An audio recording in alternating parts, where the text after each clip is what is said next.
And to everybody. It's always good to see you guys. I've been really busy last month and last week. I did about 4 trainings in 2 days. It was just like just a smorgasbord of trainings, but I'm happy to be here with you guys and be excited about that. I did have a little break between just kind of doing administrative stuff, but I'm here. All right, and I'm vertical, which is always awesome as well. So today's topic is disaster mental health, which is important. I think that is relevant. It isn't one of the most exciting ones, but it's definitely necessary, particularly because of all of the things that have been going on in the news with man-made and natural disasters. So the Oklahoma tornadoes, which is horrible. You see these lives of Boston bombings. The list can go on. The World Trade Center. And then over there, what is it, Bangladesh or something, where the building collapsed on them? Oh, that man. Oh, yeah. Yeah. I mean, you can go on and on for the past 20 years. Between 10 to 20 years of all of the natural disasters. Before, it used to be like one in every 30 years, you would see some sort of natural disaster. But now we're experiencing all of these natural disasters and more so man-made disasters as it pertains to all of the shootings. So, so even with that, our clients, they experience trauma every day, right? They live in communities which are not the safest, where they are pretty much prisoners of their own communities because of the drug trade. So, what's happening in, Darfur and other countries is happening within Baltimore, Maryland on a smaller scale. So today we're just going to really pretty much talk about how could we best deal with that population, like how can we help each other as well as help the populations that we serve. So I'm going to pull from a little bit of my history today from like working within shock trauma as well as working. I did some consulting work with the American Red Cross. I worked with some international delegates that were deployed to countries like Indonesia when they had the tsunami out there to help them with restructuring their plumbing system, and just those folks that are on the front lines that are right there after that point of devastation, that they can really be affected by it. I can remember meeting with one of the delegates that came back from a deployment, and I was asking her, well, how are you going to deal with this? Afterwards, she was just telling me during the session, like she was just totally devastated, and I'm asking her, like, how are you going to deal with this? Once you leave this session with me, and she was like, yeah, I work out, I do this. She gave me all of the right answers, but as soon as she was leaving out the door, she says, I'm going to go get me something to drink, because that's how I normally deal with it. So for those of you who are familiar with that whole doorknob phenomenon, that was a classic example, right? Anybody ever heard of the doorknob phenomenon? When you work with one of your clients, you have a session with them, you're trying to get some information out of them. They give you just what they feel that you want to hear, but right when they're walking out of that door, that's when they drop the bomb, right? And then it's like they're going to leave and they can't give you, you can't get information from them to process with them. So they'll really drop a bomb like, oh, I just got diagnosed with HIV, right? Oh, I'm an alcoholic. So certain things, that's the doorknob phenomenon, and that was a classic example with her. But me, I ran down the hall and said, hey, no, come back. Come back. Let's talk about this. She did give me 10 minutes. I was able to give her some resources, but that was it. I mean, how that consulting gig was set, it's like folks come in for an hour, you have your list of questions, you ask them, they answer, and they leave. And you say next, and then that's how it was going on. So it was sort of like a factory line sort of thing. So what is a disaster? It's basically an occurrence when it involves human suffering, when folks' basic needs are not being met, or they can't make it through the situation without getting some sort of assistance, right? So all disasters begin locally, so it's important for members of the community to get prepared locally. So the biggest part about this and any disaster is just to have a contingency plan, right? So if, God forbid, if we get hit with a tornado or some natural disasters. It's like, what is our contingency plan? Where is our water? Where is our food? Where is our first aid? Where are we going to go for shelter? What's the rally point? If it was to happen in Parker Therapeutic, like where in this vicinity are you going to go that you can say that's going to be safe, right? You have to have. We in trouble. Right. Well, I mean, so after this training, perhaps you can start today. It just takes one person to be that go-to person. Hopefully, if a disaster does happen, that person did show to work that day, right? But if not, they have somebody. Right. If not, they should have somebody else, right? When I worked at Health and Human Services, we did have a person that was designated to have a plan, right? And he's like, if whatever happens, a bomb, so forth, we're gonna walk down the stairs and we're gonna cross the street, and there was like a bridge, like from a garage, and that was our rally point. Everybody would meet underneath the bridge, and at a certain time, that designated person would just count how many people was there and had a log of all of the employees to make sure that everybody was accounted for. So something that simple, right? So if you want to throw like food and water and gasoline, right? That's a huge thing. I know in New York, when they had Hurricane Sandy, a lot of folks were driving to Connecticut to get gas because they didn't have that natural resource. So just adding on those natural resources and where you're going to have that, if you're going to store that somewhere in the organization and then have a person designated to get that. I don't know, but really you guys know your organization better than I do, but really just trying to devise a plan to say, what if this happens, what are we going to do? Because, you guys are right next to the train station. So anyone can have anything over there. You cross the street and you go in there and they say, hey, you see something, say something. They're going to have the terrorism levels right there. Because I don't know what the terrorism level is today. But if you want to know, cross the street and go right into that train station. I'm sure that they have that there. So, this training is really important for organizations, for schools, for communities, and so forth. This is similar to the training I did about a week ago on psychological first aid. It's all the same thing. Psychological first aid is basically one-on-one consultation to say, you're resilient, you can make it through this. There's someone just helping an individual one-on-one. Okay.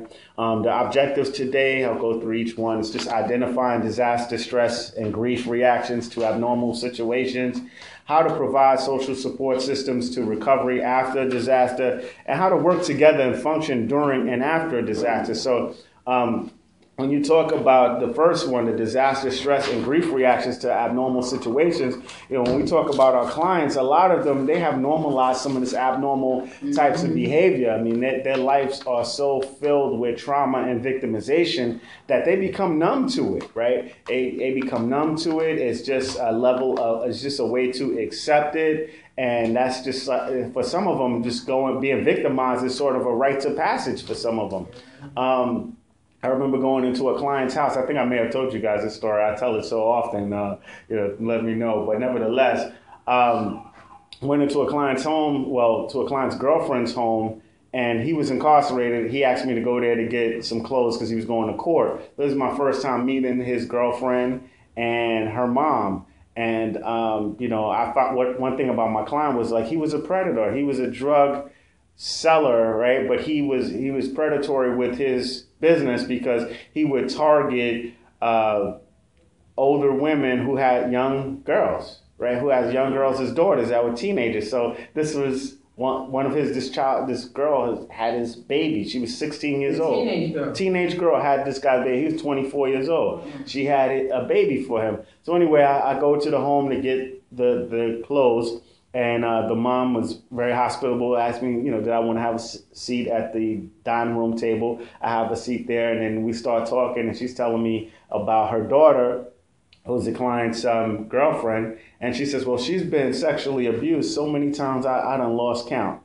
But it was just like past the cheese, right? So it was just like, it was normalized. So, and I think that with our clients, we sort of see this normalization of these abnormal situations and, just for us in terms of our treatment with them to really let them know that is not normal and try to streamline them towards being quote unquote normal, if that makes sense, right? To having normal activities and and participating in some things, just knowing what's normal behavior and what's abnormal, just really letting them know what's appropriate and what's not appropriate. I was at the emergency room with my wife the other night. She had some issues with bronchitis with all of the pollen going around. And it was a guy that was there. He was a grown man. He was looking around in his mid to late 20s. We were in Mercy, and he looked around. He said, man, I've never been to West Baltimore before. He's like, man, my whole life is on East Baltimore. I've never been over here before. I said, wow, so you had somebody between 24, 25, and 30 years old who's never left their own community before. That's a little abnormal. That's how they are in Cherry Hill, you know. Right. Mm-hmm. Yeah. And I think that's how they are everywhere. You know, everywhere, that level of comfort, that level of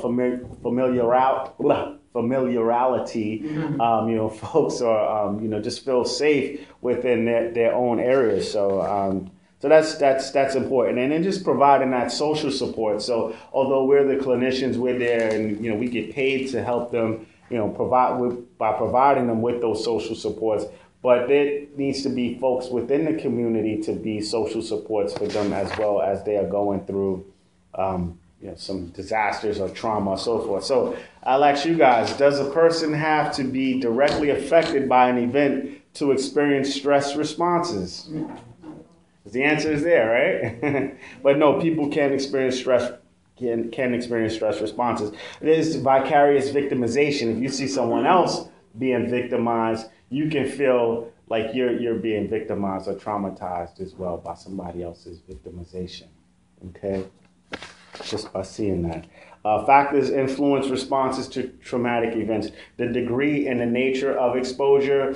All right, so we have the man-made versus the natural disasters. So, you know, man-made disasters, you know, that's someone coming in, you know, coming into a school and shooting all of these kids. And the way we look at it is like, wow, how could another human being, you know, come to this facility, like plan this, you know, they have a contingency plan to come in and hurt people and not even to help people. So when we see a human do that, then that's when we're really affected, because it could have been prevented. With the natural disasters, we're certainly affected as well, but it's so unpredictable, right? It could just be like, because so many times the meteorologist is telling us that, you know, the weather's going to be this way, the weather's going to be that way, but then it's something different, right? And they say it's going to be thunderstorms, but then lo and behold, here comes a tornado. So there's really no way that you could have prepared for that. And all you can do is just try to pick the pieces up after the devastation. But even with that, you know, like with the man-made incidents or disasters, you blame human beings. With the natural disasters, folks choose to blame God about that. Like, how could God do this? How could my house be ripped apart? And so forth. So develop coping mechanisms or strategies. So for a lot of folks who have survived disasters, they may have some issues with drugs and alcohol. But also, if you ever work with somebody who had some history of trauma, they may use inappropriate defense mechanisms like jokes, right? They may say some really sexual, inappropriate jokes to sort of get your mind off of their victimization, something to really throw you for a loop and get your mind to go another place. So available resources and support, just know who can help and how you can help and what resources are available, and ability to understand what has happened, personal meaning of the event, okay?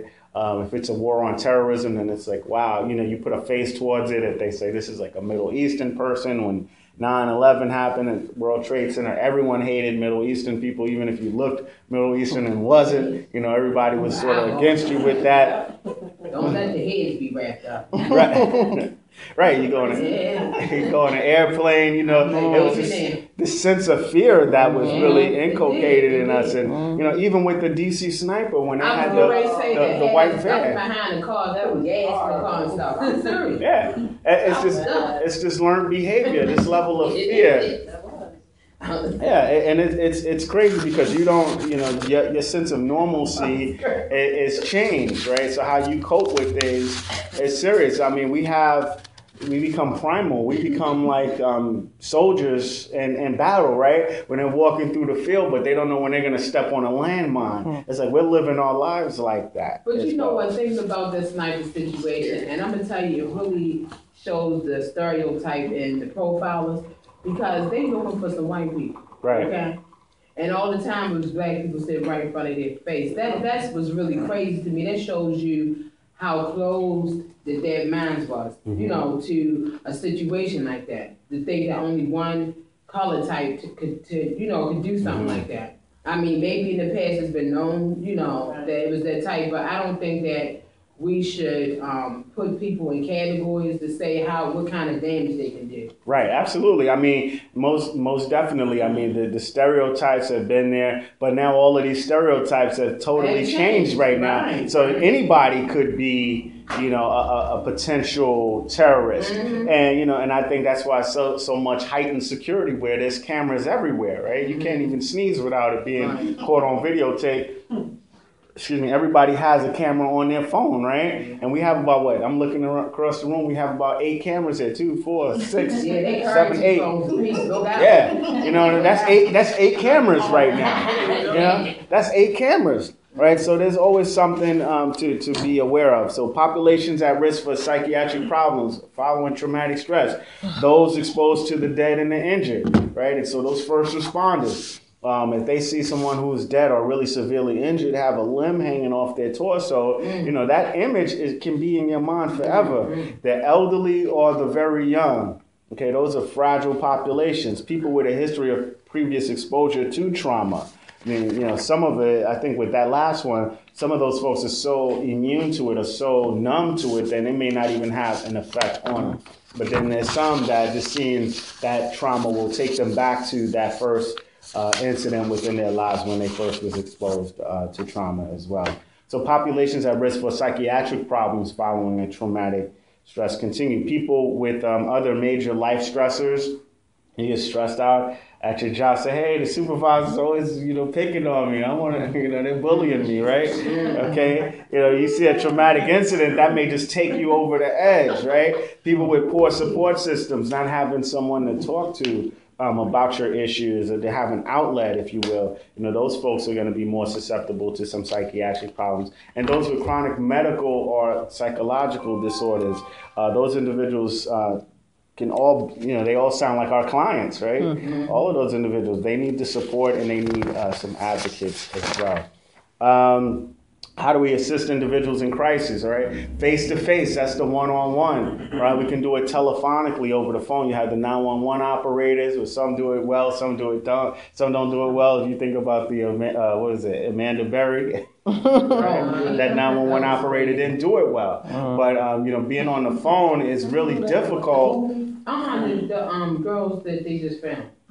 The 3 girls they found. Yeah, with Charles Ramsey. Okay. She said she didn't do it well. What? The 911 operator didn't triage the call well. She didn't take it serious. Did you hear the 911 call? I didn't. Yeah. You can YouTube it, but you can hear what was transpiring, and they didn't triage it well. It was sort of like a job, you know, to them, but they weren't even taking it seriously at all. And, you know, they were just miscommunicating. The communication piece was not streamlined.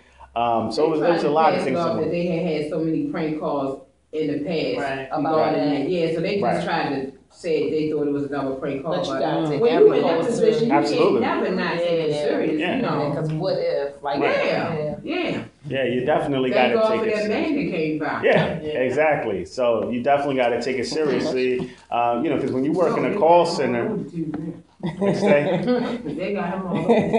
oh yeah, I know he probably made more money on one interview than he did all year. You know, than he did all year. So I'm not even mad at him. And he's so human. You know, he's so human as well. Like, I mean, that's just a personification of somebody that's a human being that has feelings, that's not trying to floss and give you this image.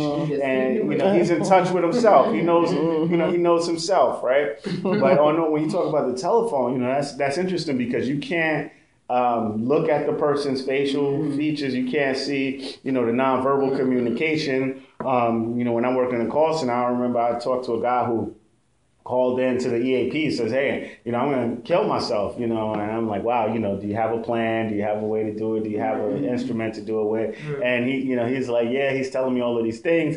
And then the phone got cut off. Right, because he's on his cell phone. So I'm like, man, did this guy off himself? Right, there's no way for me to detect that. And thank God, he called back, and I was like, wow. But just by him calling in initially, then calling back, I said, well, this guy really doesn't want to. Yeah, he doesn't want to. Because I'm like, man, if you're gonna call, 10 digits, right? Then you want to take the time, you want to get the pamphlet, and call in, right? So you're really not serious. So different situations, different indicators in terms of how serious folks can be. Electronically as well. So even email communications, because they have a lot of psychiatric services online now where you could participate with folks virtually. Again, psychological first aid, but again, I already talked on that. That's the most elemental form of the one-on-one consultation for individuals. It's just a sexy title, really. I mean, it's really just being there for someone else when they're going through something. So basic communication techniques is attending, eye contact, and posture. Those things are all important when you're dealing with somebody who's experiencing some trauma. And then on the right side, you see SOLER. SOLER. Those are 5 steps to active listening. So SOLER, sometimes when we change these terms into acronyms, we can have it in our heads so that we won't forget during trauma. Because if our clients or whomever, coworkers, if they're totally distraught, right, and they're experiencing some trauma, guess what? We're probably experiencing some trauma as well. But if we're going to take that leadership position, we need to stay focused. So having this 5 steps SOLER in our mind, we'll know, it'll give us a reference point. So SOLER stands for squarely facing the person. So from that S that you're going to sit there squarely looking to that person. Open up your posture. So you're opening up your posture so that you can receive. You don't want to be like this with your legs crossed. You want to be opened up, right? And you want to lean forward to the sender. All right, so you can receive what they're doing, making that eye contact. And the R is for just relax while attending, right? You don't want to, because stress can be contagious as well. So you don't want to, adopt that stress from that person. But just having that 5 steps there, the SOLER is really important because you may forget everything you learned in school, everything, your own experiences. But wow, SOLER, squarely, open, lean, eye, relax. Okay. All right, natural disasters versus man-made disasters. Research shows that human-made disasters are more psychological destructive than our natural disasters. Again, because you can say, how can one human being cause this much destruction? Like, how can someone, what kind of mind will take somebody to get a assault weapon, go into a school and murder adults and children? Like, who does that? Right? Who does that?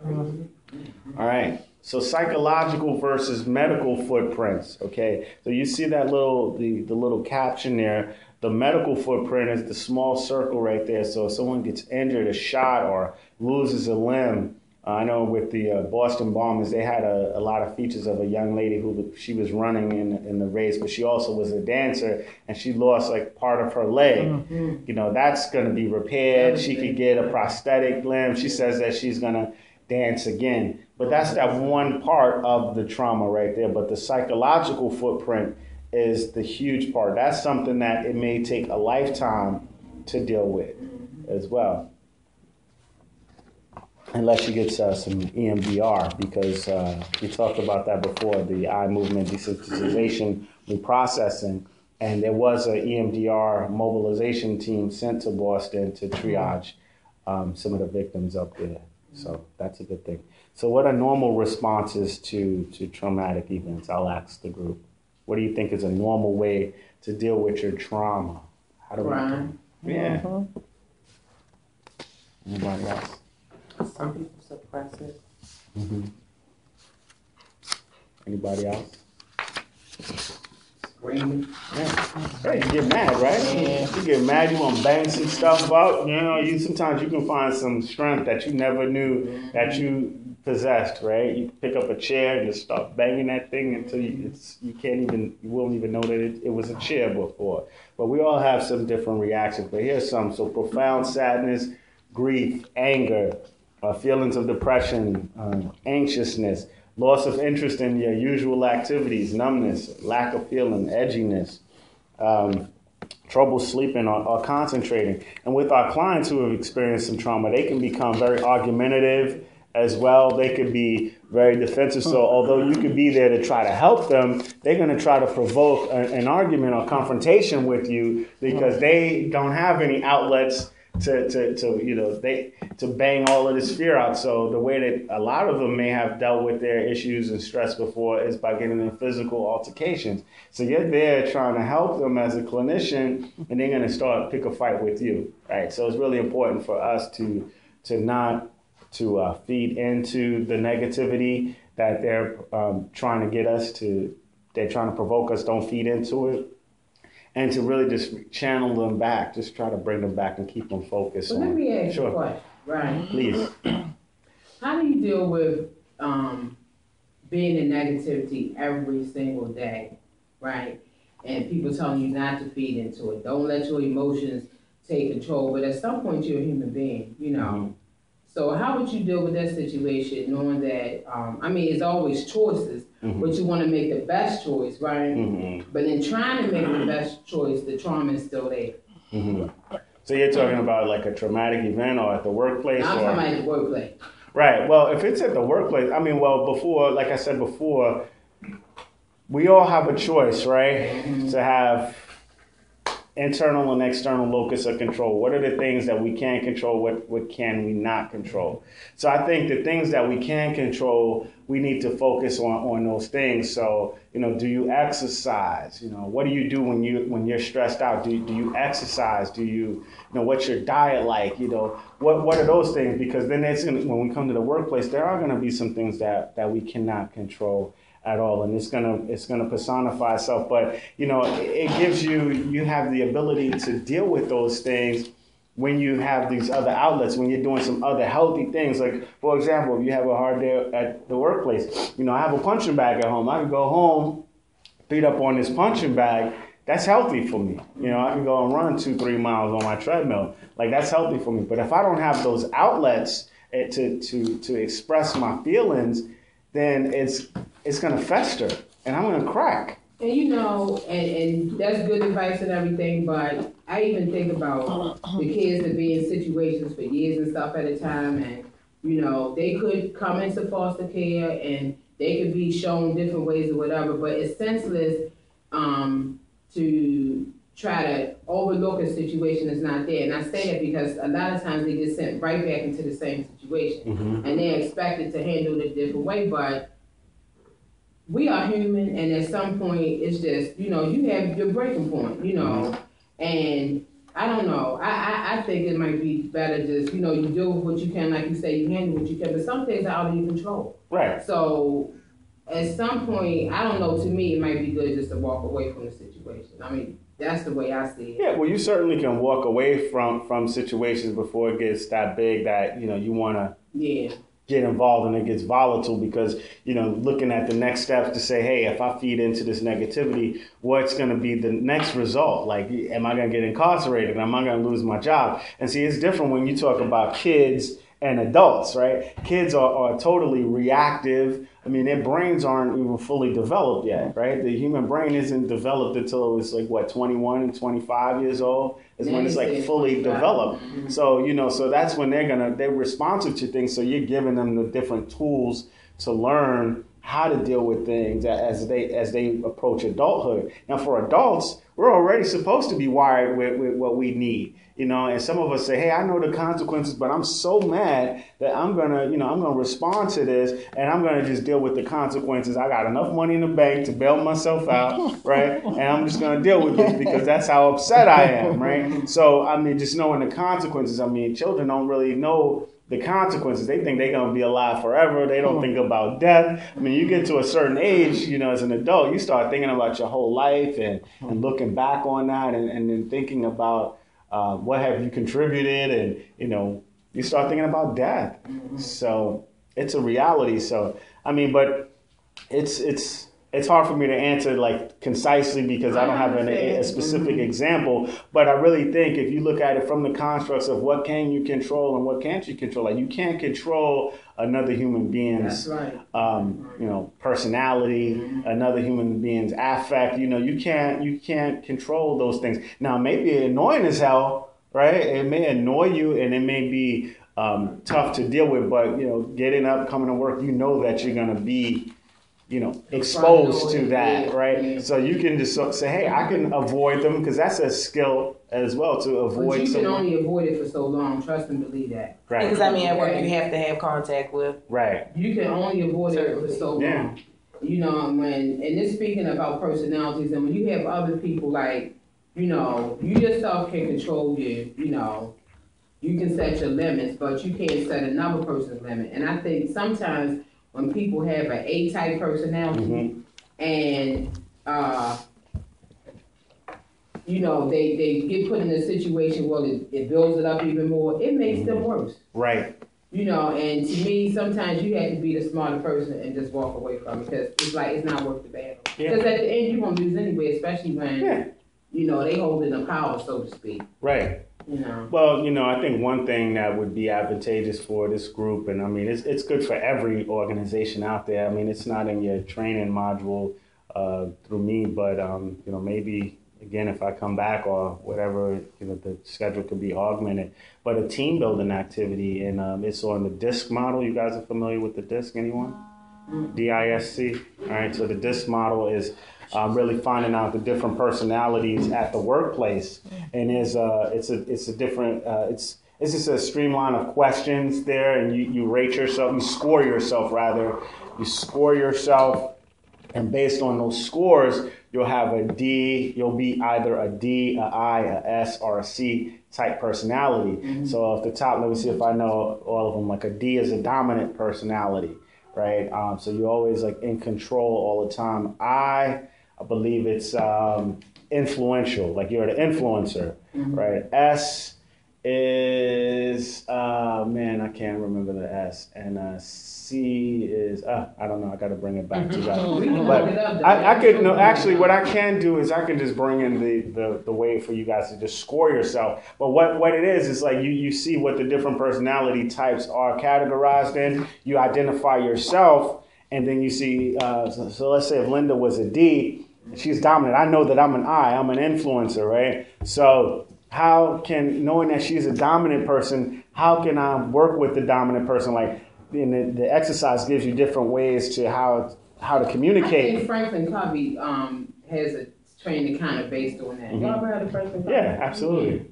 Yeah. So I've sat in the I'm sure he has that as well. I mean, it's a staple for most organizations, but what level you are, how to integrate yourself with other people, because just like with anything, you're not going to approach everybody, you're not going to communicate with everybody in the organization the same way, because if you do, then that's going to cause problems, because everybody has different personality types.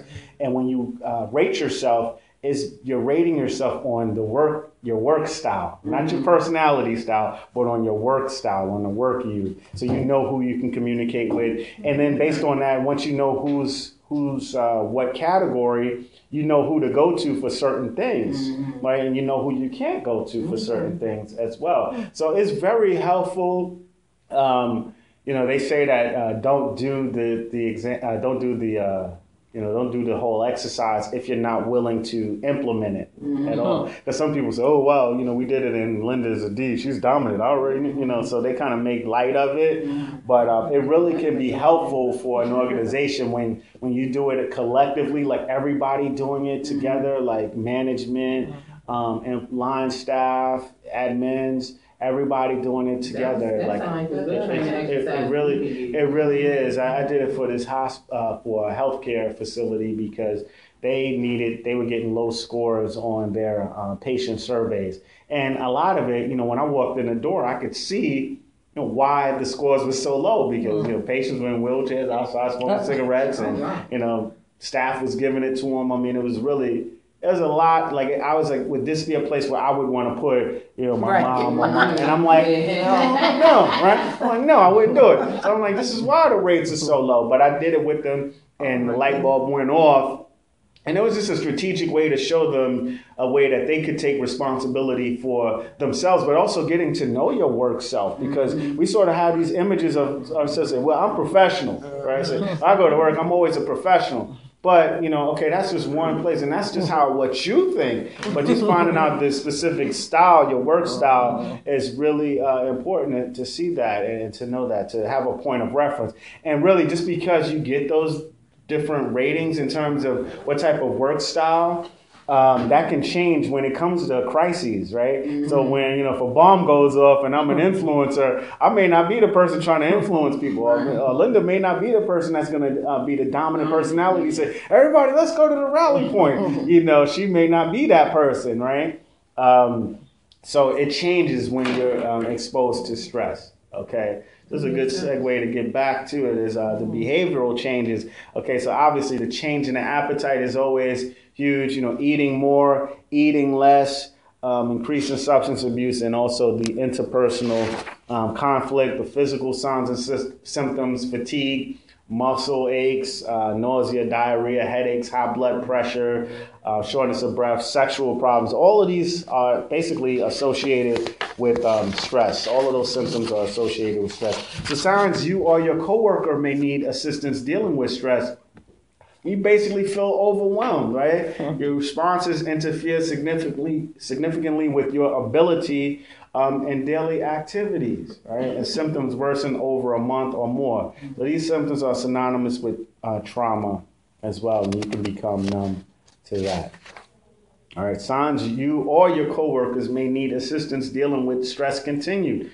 You're experiencing several signs or symptoms at once or for days at a time. Abusive behavior towards self, including drinking too much, or thoughts of suicide, or others, right? Stress is making you physically sick. All right, certain professions are affected more by stress than others, right? So like what? Social workers, because we're right here, we're first line, right? We're first line responders. You have EMS providers, police officers, physicians, and folks who are always on the front lines dealing with trauma on a regular basis.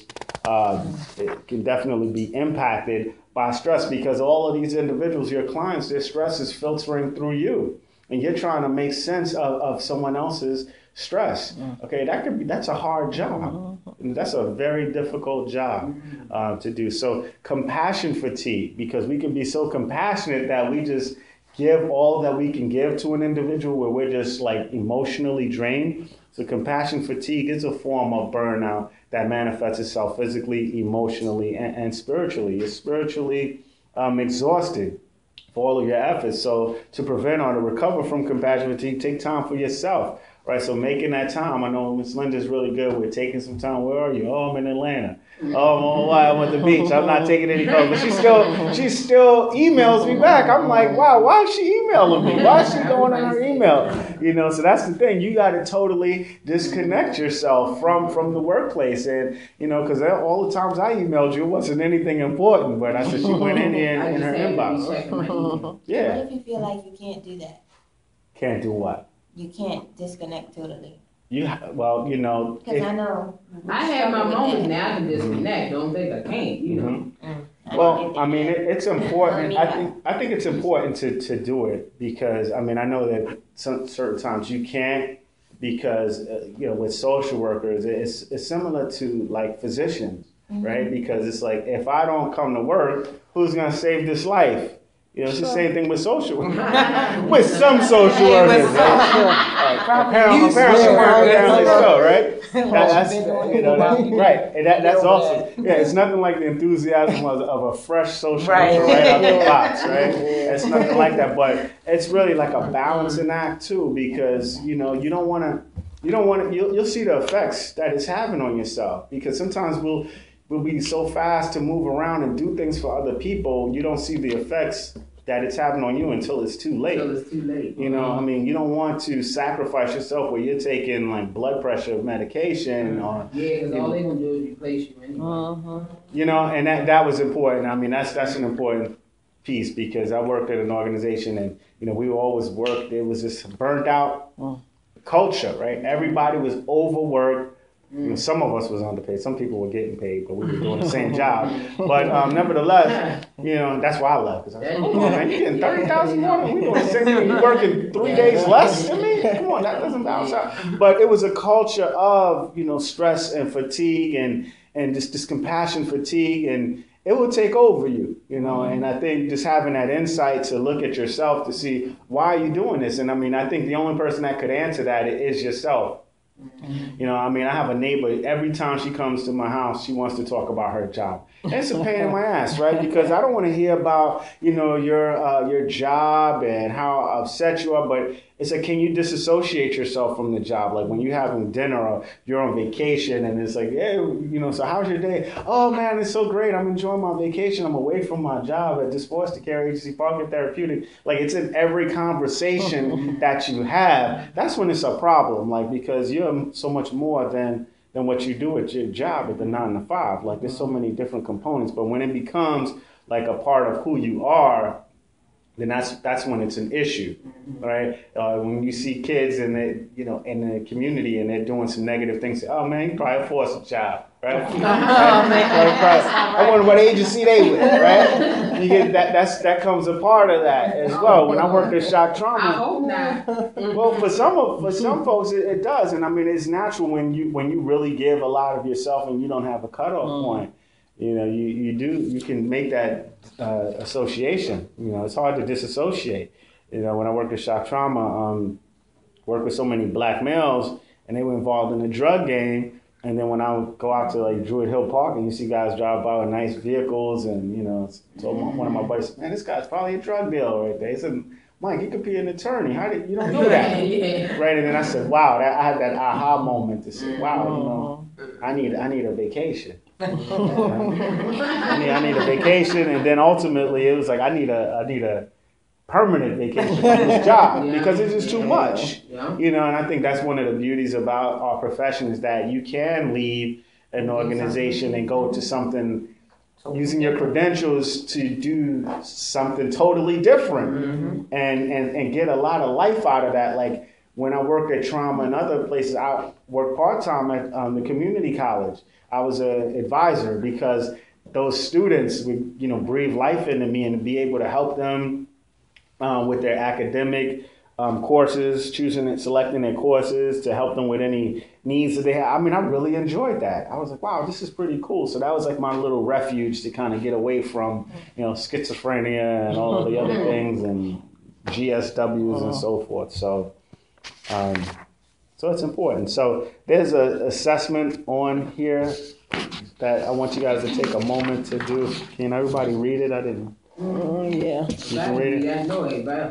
Okay, just take a moment to do that. It's about, what, 3, 4, 5, 9 questions. In the circle, yes or no, please.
Everybody done?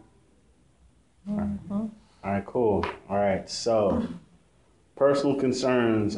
Well, I'm not sure if you guys want to do this out loud, whatever you want to see, but how many people have 4 circled yes to 4 or more? 1, 2, just 2?